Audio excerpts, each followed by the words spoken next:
Each new IndyCar season is forged from cold, raw materials, heated by the flame of competition, and crafted from time-tested tools and principles. The 2011 season has been sculpted and honed by racing's best, all seeking the ultimate prize, the IndyCar Championship. After more than 100 years of racing tradition, this series isn't showing any signs of slowing down. A century of celebration, marked with an unforgettable running of the 100th anniversary of the inaugural Indianapolis 500, added more history to an already epic race.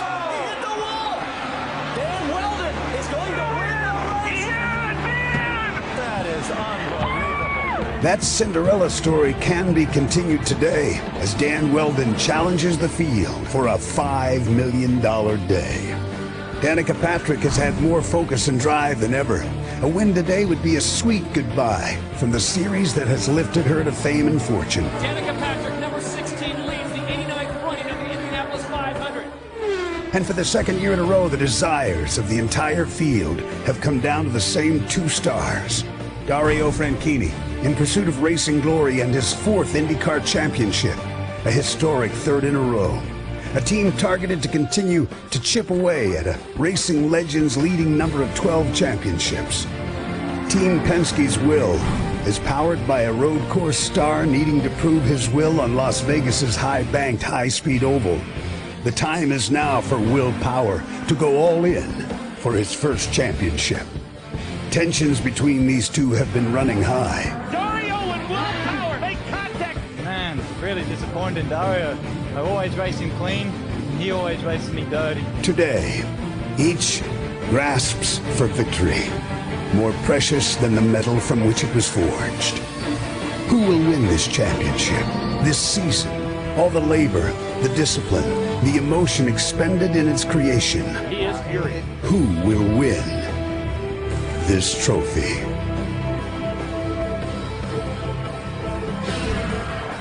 For those two contenders, of course, it's that championship and the $1 million bonus. For 32 others, some are fighting for their jobs. Others looking to make a statement on their own career. And of course, for the series itself, the last time we'll ever see these Dallara chassis as a new car comes out next year. Let's get the final race started. It's Motor Speedway race fans. Are you ready? It's time for those most famous words in motorsports, a custom that originated at the greatest spectacle in racing, the Indianapolis 500.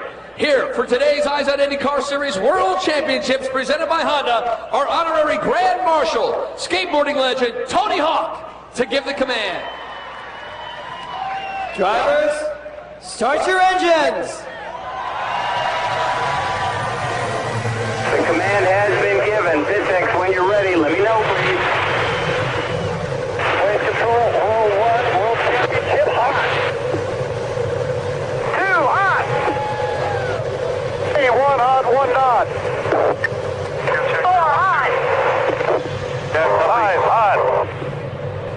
So you can hear the command from each row as the officials let each person know in the field that the car in their row has started. Let's get a quick update on the pressure that the two owners are facing. Vince is caught up with Chip Ganassi.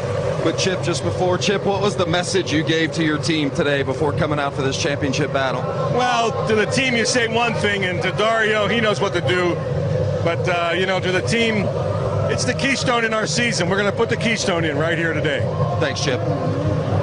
Jamie? And Roger Penske looking to win his first championship in 5 years. Your driver, Will Power, starting mid-pack. What's your biggest concern today, Roger? Well, I think we've had a great season. Will's done a terrific job winning 6 races, but to see both Dario and Will sitting in the middle of this pack, it's going to be exciting. We haven't seen 34 cars for a long time, so it's going to be an interesting race. Fuel economy is going to be key, but keep stops in the pits. We just have to do our job. What kind of race are you expecting to see today? A lot of talk about side-by-side. What kind of race are you expecting? I I missed that. A lot of talk about how exciting side-by-side action on this track, how fast they're going. What do you expect? Well, I think you're going to see 3x3. I told our guys we don't need to hang out up in the upper lane until the last 50 laps, because this race is like anything else. It's won at the end, not in the beginning. So good racing, good clean stops, and I hope that number 12 gets there first. All right, Roger Penske, Will Power, hoping to stop Dario Franchitti from winning 3 straight. Marty? Jamie, I don't know about down there, but up here we can feel the tension building as we take a look at our GoDaddy.com rules of racing. Well, Marty, the push to pass that Honda provides, the driver gets to push a button in the steering wheel. He gets to do that 20 times in 12 seconds a time. He'll get more power. It takes 10 seconds for that recharge. And 3 pit stops, we know if it goes all green, we know the strategy will change throughout the day. All the drivers say Indianapolis 500 type speeds here, 222 for pole time. We don't see speeds like that in ovals, usually with the exception of at the 500. And a very racy track. You heard Roger say 3x3. We expect 3 wide, maybe 4 wide, some of the drivers tell me. And patience, boy, you better have it. 34 cars here, pick and choose, because it's going to have to get to the end if you have a shot at winning this thing. And the 34th and final car starting in this field will be driven by Dan Weldon, going for the $5 million bonus if he can win the race. He is our in-race reporter. There he is in the number 77. Let's talk to him, Scott. Dan Weldon, Scott Goodyear up in the ABC booth. Do you have us? I've got you, Scott. Big question everybody wants to know, Dan, today is, can you win and take home the $5 million bonus? Honestly, Scott, I wouldn't be doing this if I didn't think that I could win. Certainly, I'm not underestimating the talent of the other drivers in the field. I think IndyCar's got a phenomenal field right now. I want to thank GoDaddy and Verizon for this opportunity. And let me tell you, the Sam Schmidt Motorsports team, Brian Hurd Autosport guys have been working hard on this Bowers and Wilkins at Magnolia car with William Rast, Curb and Big Machine Records. So just so you know, Big Machine Records look after Taylor Swift. She's big right now. I've got to try and impress them a lot. And the speeds we have here, 222 miles an hour. I mean, just fantastic speeds here today. You expect that in the race? Absolutely. I think they'll be a little bit faster, but this is going to be a spectacle. This is a great way to go out for the IndyCar Series in 2011. We know we've got the new cars and multiple engine manufacturers coming for 2012. So we're excited and grateful to Honda for sponsoring this particular race. Good luck today, Dan. There's our starting field across the top of the screen. The 2 championship contenders will be in row number 9. The onboards from the back to the front. Dan Weldon is 34th as we move forward. And for Charlie Kimball, who we ride along with now, it was 4 years ago today. He told his dad that he found out he had type 1 diabetes. Dario Franchitti will be starting in 18th place, a position he is not accustomed to. And right alongside is Will Power starting 17th. J.R. Hildebrand starting 15th. Danica Patrick 9th, and Ryan Briscoe in the 5th starting position. As they come out of turn number 4, the pace cars already dropped down, and here they come down the front straightaway, and the final race for the championship is green.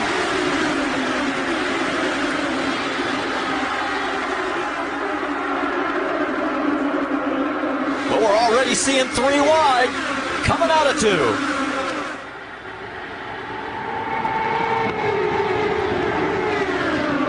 There's Dario Franchitti in the number 10. Will Power right alongside.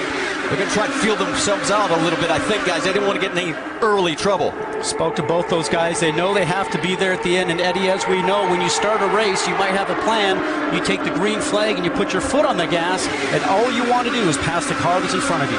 The only plan these drivers have right now is to make sure they don't make a mistake. That's a big, gnarly, massive cars, and everybody is trying to find their rhythm.